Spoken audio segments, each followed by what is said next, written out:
Once your phone is hacked, what is in their hands is not simply your device, it is your future. They're selling our future, they're selling our past, they are selling our history, our identity, and ultimately, they are stealing our power. The screen may be off as it's sitting on your desk, but the device is talking all of the time. The question we have to ask is, who is it talking to? If I get a smartphone and I need to use a phone, I actually open it up before I use it. Anything you can do on that device, the attacker, in this case the government, can do. Before 2013, if you said there's a system that's watching everything you do, the government is collecting records of every phone call in the United States, even for those people who are not suspected of any crime, it was a conspiracy. Yes, there were some people who believed it was happening. Yes, there were academics who could say this was technically possible. The world of 2013, we suspected, some suspected that this was happening. The world after 2013, we know that it's happening. The distance between speculation and fact is everything in a democracy. We have now had the first European regulations that are trying to limit the amount of data that can be collected secretly and used against populations broadly.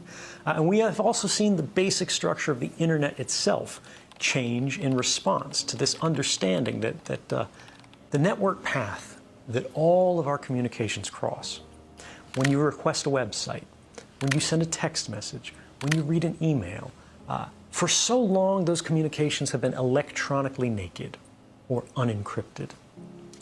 Before 2013, more than half the world's internet communications were unencrypted. Now, far more than half are, measured by just web traffic from one of the world's leading browsers, the Google Chrome browser. The entire world has changed in the last few years. It hasn't gone far enough. The problems still exist. And in some ways, they've gotten worse. But we have made progress that would not have been possible if we didn't know what was going on. Hacking has increasingly become what governments consider a legitimate investigative tool. They use the same methods and techniques as criminal hackers. And what this means is they will try to remotely take over your device. Once they do this, by detecting a vulnerability in the software that your device runs, such as Apple's iOS or Microsoft Windows, they can craft a special kind of attack code called an exploit. They then launch this exploit at the vulnerability on your device, which allows them to take total control of that device. Anything you can do on that device, the attacker, in this case the government, can do. They can read your email, they can collect every document, they can look at your contact book, they can turn the location services on, they can see anything that is on that phone instantly and send it back home to the mothership. They can do the same with laptops. The other prong that we forget so frequently is that in many cases they don't need to hack our devices. They can simply ask Google for a copy of our email box, because Google saves a copy of that. Everything that you ever typed into that search box, Google has a copy of. Every private message that you've sent on Facebook, every link that you've clicked, everything that you've liked, they keep a permanent record of. And all of these things are available not just to these companies, but to our governments, as they are increasingly deputized as sort of miniature arms of government. What about enabling your microphone camera? If you can do it, they can do it. It is trivial to remotely turn on your microphone or to activate your camera, so long as you have systems-level access. If you had hacked someone's device remotely, anything they can do, you can do. They can look up your nose, right? They can record what's in the room. The screen may be off as it's sitting on your desk, but the device is talking all of the time. The question we have to ask is, who is it talking to? Even if your phone is not hacked, right now, you look at it, it's just sitting there on the charger. It is talking tens or hundreds or thousands of times a minute to any number of different companies who have apps installed on your phone. It looks like it's off, it looks like it's just sitting there, but it is constantly chattering. And unfortunately, like pollution, we have not created the tools that are necessary for ordinary people to be able to see this activity. And it is the invisibility of it that makes it so popular and common and attractive for these companies. Because if you do not realize they're collecting this data from you, this very private and personal data, there's no way you're going to object to it. Once your phone is hacked, what is in their hands is not simply your device, it is your future. But we see how these same technologies are being applied to create what they call the social credit system. If any of your activities online, if your purchases, if your associations, if your friends are in any way different from what the government or the powers that be of the moment would like them to be, you're no longer able to purchase train tickets. You're no longer able to board an airplane. You may not be able to get a passport. You may not be eligible for a job. You might not be able to work for the government. All of these things are increasingly being created and programmed and decided by algorithms.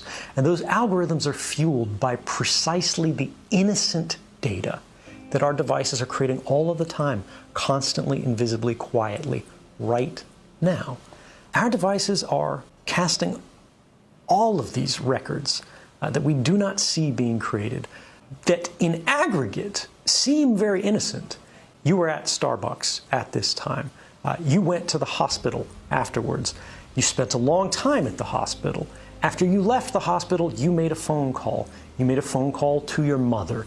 You talked to her until the middle of the night. The hospital was an oncology clinic.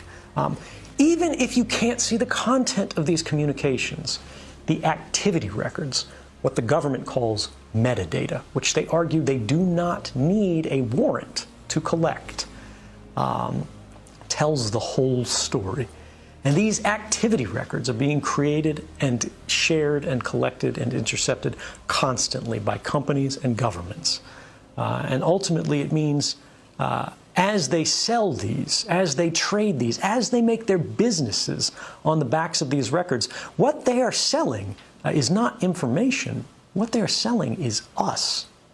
They're selling our future. They're selling our past. They are selling our history, our identity, and ultimately, they are stealing our power and making our stories work for them.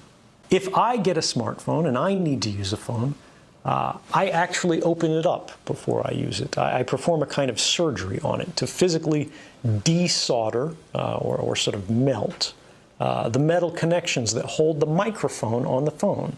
And I physically take this off. I remove the camera for the phone, and then I close it back up, I seal it up. And then if I need to make a phone call, I will attach an external microphone on it. And this is just so if the phone is sitting there and I'm not making a call, it cannot hear me. Now, this is extreme.